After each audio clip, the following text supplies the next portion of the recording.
Hello and welcome to Movie Reviews 101. Today we're going to talk about my top 10 favourite movies from 2024. I've decided to do it like this, so I don't like my ranking list idea.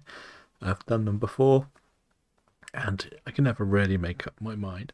So I will be numbering them, but it is not a ranking order because at the end of the day, I have found that nearly every genre has presented something I've really enjoyed.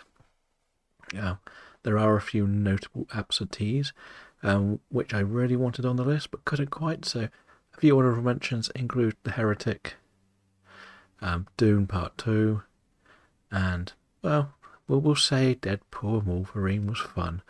I wasn't the biggest fan, but I enjoyed what we got. So, without further ado, we will jump into the top 10. I will also leave a link to my list of 50 movies I enjoyed a lot this year in the comments below, which is on Letterboxd. Again, not ranked, just put in alphabetical order that list. As I say, I'm not a big fan of doing rankings anymore because I used to do them all the time, and I feel like I'd rather just enjoy all of them and not have a gold medal standard movie. So, first up, we have The Beekeeper. Now, The Beekeeper came out pretty early in the year, like January 12th, according to this poster, and it follows Jason Statham playing a beekeeper, some form of special agent, tracking down people who have conned others out of their money. Now, where this movie stands out is the fact that we have created a villain you absolutely hate, and that is a scammer. And scammers are the worst parasites in society who just phone people, hack their stuff, and steal everything. And this movie does that. And we have to give Josh Hutcherson and everyone else in the movie credit because they were fantastic little assholes in this movie. Right down to the fact that when Jeremy Irons learns who's after them, he's like, you know what, you've lost. And this felt like a lot of what we saw in John Wick. The brutality of the action is there. It's basic Statham, but because the villains are so horrible, you kind of enjoy what happens to them. So for me, The Beekeeper is my actual pick for my favourite action movie of the year. Yes, I said I'm not ranking, but this is the main reason why. Because I like different genres and different levels, and for me, favourite action movie. But doesn't mean I always think favourite is different to best. So there is my first entry on my list. My second entry is Charlotte. Now this is what I picked as my absolute favourite movie from Fright Fest this year. And I don't really want to describe too much of this because there's a lot that comes from what we see in the story, but it basically follows a young girl who meets a bloke, an adult bloke, and offers her shelter when she's a bit lost, and things just escalate from there. Now, as I say, I don't want to say too much about this because there's so many twists and turns. Your director, Georgia Conlon, is one to watch. I have actually put this out as my campaign that I think this should win the BAFTA for Outstanding Debut for a Writer-Director. This, I believe, is currently on Amazon Prime, so you should be able to go and watch it and be very surprised. And just to put this in a bit of where we were, we watched about 40 to 50 movies from Fright Fest this year. I gave 3 5-stars, and this is the one that makes my favourite 10 for the year. So there's that to take into account. On to number 3, The Conclave. Probably the only movie on this list that will be in the real award ceremonies this year, and it follows like the Pope's assistant, I think, full sort of assistant, but also part of the church, who has to help find the new Pope after he passes away. So we're dealing with what happens. They have to turn off from the world and they vote for the new Pope. And lots of things have happened in the background, and we have to see how all of this unfolds as they have to decide who would be the best person to lead their church going forward into the future. Really intense little thriller, which made me feel a lot more like I was watching a courtroom drama, which is the ones I kind of low-key love. No over-the-top action. It is all words and how people can control the situation. Must-watch movie. Number 4 is Wicked Little Letters, one that seemed to come a bit under the radar, but plays into British humour perfectly, and it follows an old, I don't want to say old lady, but it follows like Olivia Colman's character, who believes that somebody is sending her rude little letters, and she just frames the Irish lady next door because she's known for being foul-mouthed and everything. So we see how all this is unfolding, investigations, and how people react to this sort of behaviour for the era. Brilliant comedy. Everything about it is brilliant. It's probably the best trailer for a movie too, because it bleeps out all the swearing with like the reaction to swearing, and that's really fun. A great cast. Everything about this movie is fantastic, and I picked it as probably my favourite of all of the comedies I saw this year. Right, on to number 5. Hundreds of Beavers. Well, we have to pick something outside the box, right? This little gem came from nowhere and just became an instant love. The movie follows and what are they called? What are those people trying to start life in America, and they stumble across lots of beavers that sabotage their ideas. And this ends up feeling like watching Looney Tunes while they're completely out of their faces on drugs. It is hilarious. I don't know how this movie didn't get much more love, but just the concept is so out there. It just feels like a live-action Looney Tunes movie. It will laugh and laugh and laugh.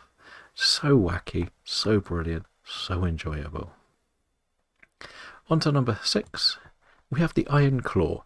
Now people will say, why have you picked this? It came out in December. In America, we rate all our picks by the UK release dates, and The Iron Claw came out in February over here. Now, being a wrestling fan, watching this movie is extremely interesting. I did know that there was a very tragic side to the Van Eriks, and this just brings everything to life and shows how difficult the wrestling era world would have been for them at the time, and how over the years things have changed and improved a lot. And we have some brilliant performances. You'll get a little bit of history about wrestling and how it changed through like the 80s, and how people had to do different things to get over and become popular, and they just had some natural charisma, but there's so much heartbreak to everything in their story and their journey to get to where they were. Probably should have been in the award ceremonies last year, but seemed to get completely overlooked. Number 7 is The Substance. Where do we go with The Substance? What can you say about this movie that is not being said already, or what it says on the poster? For me, this was one of my favourite experiences at the cinema. Packed screen, only one really that I had this year. There was some random ladies sat next to me who had to walk out twice because they were so grotesque by what they saw. Even I started to feel a little bit ill watching this movie. So that is always a good thing in a bad way. But if you can make you feel sick on the inside, you've done something right, because the effects team are phenomenal, the performances are phenomenal, and the message about how Hollywood likes to dump older stars is clear to be seen. I think this is going down to be one of those movies you're going to hear and talk about for decades. Probably the best body horror we've seen, I would say, probably since The Fly, and just everything about it brilliant, stunning. Number 8 is Longlegs. So we've gone from one thriller to another, and this one is more of a detective and solving a crime one. My love of this genre is massive. And in this one we follow a young rookie FBI agent who has some form of abilities to sense when people are around. And there's a new killer on the loose, and they're doing certain things that are strange. And we get to see one of the creepiest serial killer performances from Nicolas Cage. So much so that we didn't even see him in the trailers. They kept it secret. What I want to see more of in movies.